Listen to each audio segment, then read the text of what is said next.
तर कॉलनीमध्ये पूर्ण मिरवणूक निघणार होती. म्हणजे 16 दिंडी सोहळा जो असतो तर ते कलश जे आहे तर मग आपलं जे आपण कळश जे बसवणार आहे मंदिरावरती तर त्याची पूर्ण कॉलनीमध्ये मिरवणूक काढणार होते.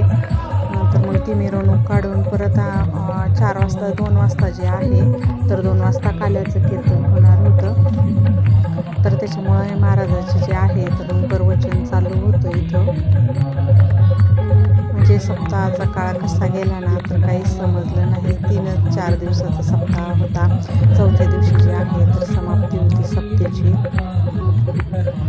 त्याच्यामुळं असं म्हणजे खूप 2-3 दिवसामध्ये इतकं छान वाटत होतं. म्हणजे घरी पण स्वयंपाक करायचं काम नाही आहे. जेवायला पण तिकडंच होतं सगळ्यांना. म्हणजे सगळ्या कॉलनीत असं काही नव्हतं. जेवढे येतील तेवढ्या लोकांना तिथं जेवण वगैरे होतं. आणि आज तर आम्ही जे आहे तर मी सकाळी आज 9 वाजल्यापासून गेलेले होते. 9 वाजल्यापासून गेले तर संध्याकाळी रात्री मी 7 वाजताच घरी आले होते. आणि इतकं छान सगळ्यांनी रांगोळी वगैरे डेकोरेशन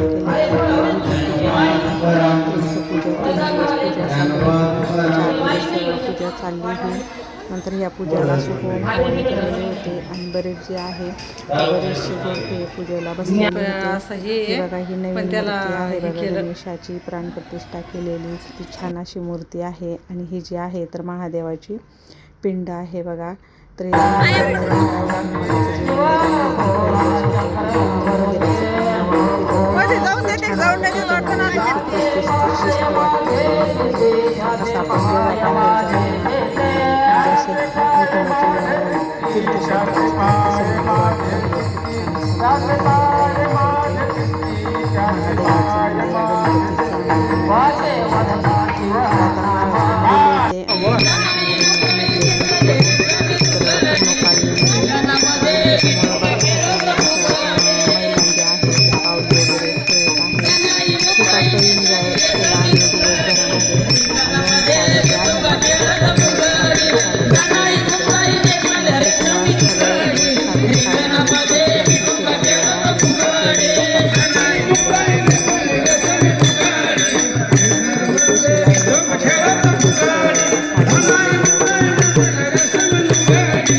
ज्योतिराज झाली चांगल्या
मध्ये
जे आहे तर आता हे जे कळश आहे तर कळश घेऊन आलेले होते.